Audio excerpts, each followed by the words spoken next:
Et salut à tous, on se retrouve aujourd'hui pour les résultats de SmackDown du 11 mars 2022.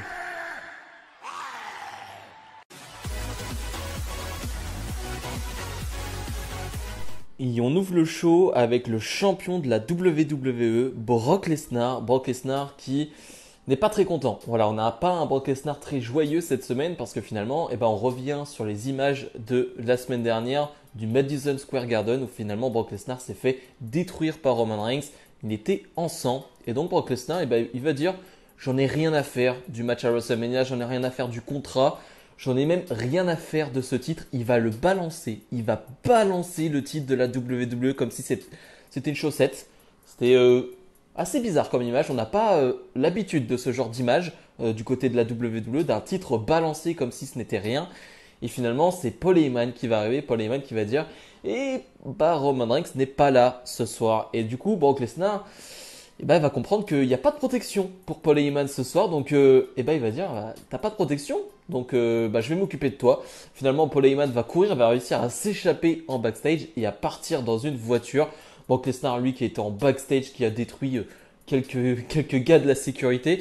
C'était cool, vraiment, c'était vraiment un court segment, mais même quand il n'y a pas Roman Reigns, les segments avec Brock Lesnar, là avec Paul Heyman, sont toujours très fun, sont toujours très divertissants.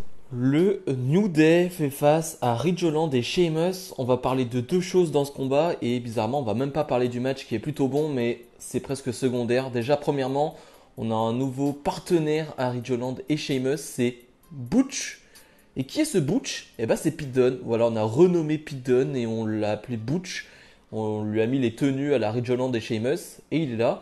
Sur le papier, moi je suis content qu'il soit là, mais pourquoi le renommer? Pourquoi l'appeler Butch? C'est moche, c'est débile, je trouve. En plus, il a ce sorte de béret sur la tête, ça lui va pas du tout, c'est moche. Je suis content qu'il soit là, mais pas de cette manière-là. Mais la plus grosse information, c'est pendant le combat, malheureusement, Biggie s'est gravement blessé. Et là, on parle d'une énorme blessure. Je vous parle pas d'une légère blessure qui va le laisser absent quelques semaines. Non, non, on parle d'une énorme blessure. On parle de quelque chose qui aurait pu le paralyser. Voilà, soyons honnêtes, il a le cou brisé. Voilà, sur belly to belly overhead suplex de Ridge Holland, il va retomber malheureusement sur la nuque.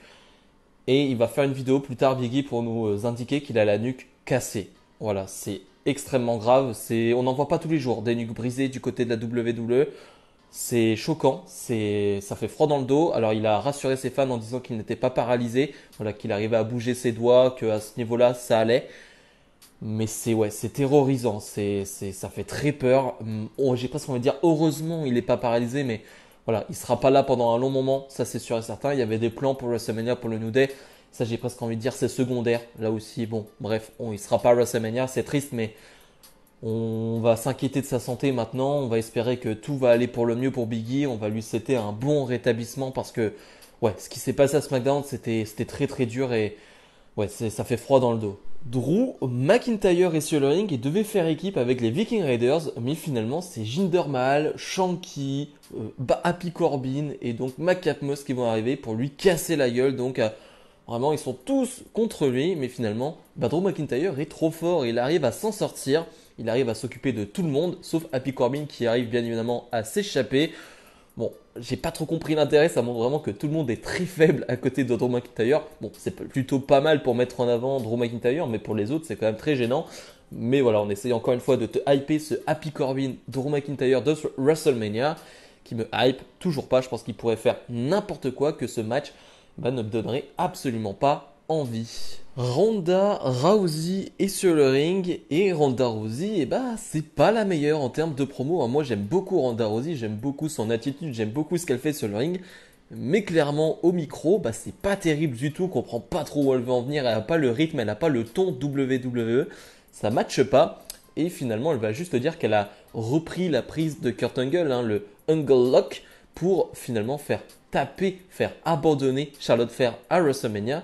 En parlant de Charlotte Flair, la championne de SmackDown va arriver et Charlotte Flair, elle se bouge pas beaucoup, je trouve, en ce moment, en termes de promo, en termes d'attitude. Là aussi, je trouve qu'elle en fait quand même très peu. Elle en donne pas beaucoup. Elle fait du Charlotte Flair, mais sans plus, sans en donner plus que cela. Et je trouve que c'est dommage quand t'es Charlotte Flair et que t'es un peu. Je sais pas si elle est feignante, mais en tout cas, je trouve que ces derniers temps, bah, en termes de promo, elle fait rien, elle propose rien. Et là, encore une fois, eh ben, elle propose pas grand-chose. Il n'y a pas grand-chose à retenir de cette promo. C'est dommage. Moi, contrairement à beaucoup, je suis hypé par ce combat. L'histoire en elle-même, j'en ai un peu rien à faire, mais je suis juste hypé par ce combat parce que Charles Flair face à Ronda Rousey, je pense que ça peut être excellent et que ça peut vraiment donner un énorme combat. Maintenant, que ce soit en main event ou non, moi je m'en fiche honnêtement. Moi je suis pas dans ces débats-là. Tant que ça à WrestleMania, je m'en fous. Mais c'est vrai que je trouve que voilà, Charles Flair est pas ultra investi, ou en tout cas, eh ben, elle en donne pas beaucoup. Et ça, je trouve ça très dommage parce que c'est quand même une grosse affiche. Et si t'es pas à 100% à ce moment-là, bah tu le seras quand? Sasha Banks et Naomi font face à Natalya et Shayna Baszler. Pas grand chose à dire sur ce combat de 5 minutes. Vraiment, il se passe pas énormément de choses. On a une Naomi qui fait quasiment rien, qui est ultra dominée par Natalya et Shayna Baszler. Vraiment, elle est quasiment mise de côté dans ce combat. En fin de match, elle fait un crossbody intéressant, mais sinon, elle fait vraiment rien. C'est Sasha Banks qui est vraiment mise en avant. Sasha Banks qui va faire un nouveau finish. Alors, je ne saurais pas comment l'appeler. C'est pas un code breaker, mais c'est une sorte de code breaker, mais assez bizarre, mais avec les genoux, finalement, dans la tête de Natalia, je crois. Mais bref, c'était plutôt cool comme finish. Donc, elle va remporter ce match là-dessus. Voilà, bon, on essaye de te hyper les matchs par équipe de Mania avec l'histoire entre Sasha Banks, Naomi, Carmella et Zelina Vega. Bon, c'est pas avec ce type de combat assez quelconque, pardon, que ça va me hyper. Les Usos, les champions par équipe de SmackDown, sont sur le ring et vont nous dire justement qu'ils n'ont pas d'adversaire pour WrestleMania. Ils vont nous dire qu'ils sont champions depuis je ne sais combien de jours. Ça fait un petit moment maintenant qu'ils sont champions et qu'ils n'ont personne à affronter pour Mania. Et justement, Rick Boogs et Nakamura vont arriver. Rick Boogs qui est semble-t-il blessé au genou suite à l'attaque des Usos la semaine dernière. Et finalement, eh ben, il va y avoir quelque chose qui va arriver, c'est que on va avoir Jey Uso contre Rick Boogs. Si Rick Boogs bat Jey Uso, bah, Nakamura et Boogs affronteront les Usos à WrestleMania. Et pendant le combat, juste avant que vraiment le combat commence réellement, et bah, Rick Boogs va enlever, on va dire, ce qu'il a au genou. En fait, il n'a rien, il n'est pas blessé, Rick Boogs. Et finalement, ça va donner un match de 2-3 minutes qui est fun. Hein. Franchement, c'est court, mais c'est fun. J'aime bien les matchs courts comme ça, mais qui sont très enthousiasmants, très divertissants. Et Rick Boogs est très divertissant sur le ring. Peu importe ce qu'il fait, vraiment, il est très divertissant. Donc, pour le coup, il n'y a rien à dire à ce niveau-là. Bon, c'est pas très cool pour les Usos qui vont perdre. En tout cas, Jay qui va perdre ce match en 3 minutes. C'est quand même une partie des champions par équipe de SmackDown, il perd en si peu de temps, donc c'est pas terrible du tout. Mais en tout cas, donc on aura Rick Boogs et Nakamura face à Uso, donc à WrestleMania. Je trouve que c'est pas mal, je trouve que c'est de bons adversaires, je pense qu'on aura un beau combat.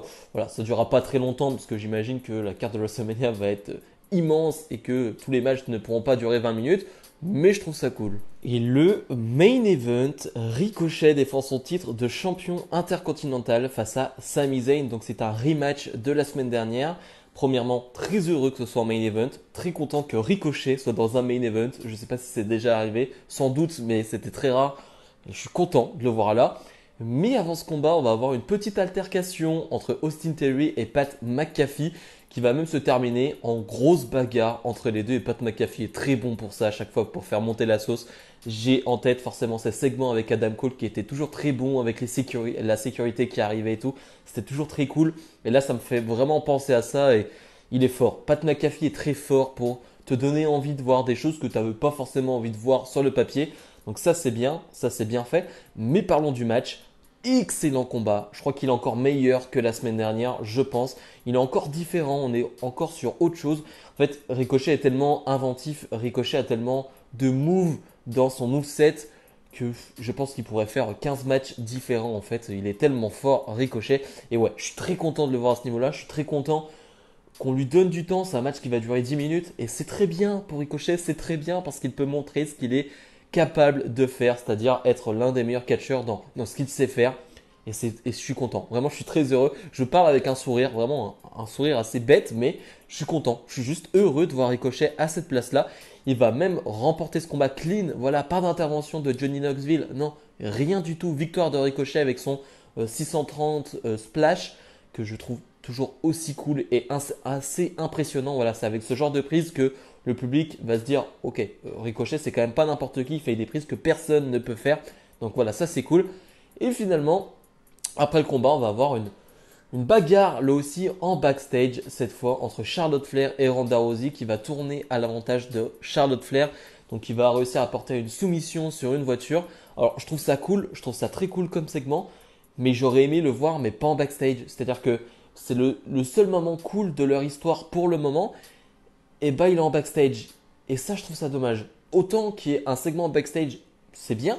Mais j'aurais aimé, par exemple, peut-être que le segment commence ou se termine, j'en sais rien, sur le ring, mais qu'on ait quelque chose de plus violent, voilà, sur le ring ou quelque chose entre les deux, sur le ring, que le public puisse vraiment réagir. Parce que là, c'est en backstage, je trouve ça un peu dommage. Le segment est cool, mais un peu dommage. Bilan de ce SmackDown, globalement assez moyen. Je trouve que il y a quelques moments intéressants, mais dans l'ensemble, c'est assez moyen. Je trouve que concrètement, la blessure de Biggie, il y a une petite coupure aussi à ce moment-là. Et vraiment, moi aussi, j'ai un moment de. Je suis absent. Parce que vraiment, c'est une énorme blessure qu'on voit pas souvent. Et j'ai pas envie de voir ça. Vraiment, c'est le genre de blessure qu'on ne veut pas voir tout simplement. Et c'est. Je sais pas si on se rend compte, on parle d'une nuque brisée, hein. C'est vraiment pas une blessure anodine du tout. Vraiment, je répète, mais j'espère vraiment qu'on va revoir Biggie sur un ring un jour, hein, parce que, ok, certes, certains sont revenus de nuque brisée, mais quand même, ce n'est pas rien. Mais bref, dans l'ensemble, voilà, je trouve un SmackDown assez moyen. Il y a des segments sympas, mais il y a quand même des choses quand même beaucoup moins intéressantes. Le main event, j'aime beaucoup. Ça, c'est quand même très intéressant d'avoir le titre intercontinental défendu dans le main event. J'aime bien. J'aime bien que le titre intercontinental soit mis à ce niveau-là quand il n'y a pas Roman Reigns. Et ben c'est bien. Je trouve que c'est bien. Ça le remet un peu en avant. Lui, le titre intercontinental qui n'avait pas été mis en valeur du tout avec le règne de Nakamura. Et ben là, en 2 semaines, et ben il est déjà mieux mis en avant par Ricochet. Donc ça fait plaisir. Donc si je dois donner une note, on va être sur un 5 assez basique. Bref, comme d'habitude, n'hésitez pas à mettre le petit pouce bleu, à vous abonner. Et nous on se retrouve dès la semaine prochaine pour d'autres vidéos. Salut, salut!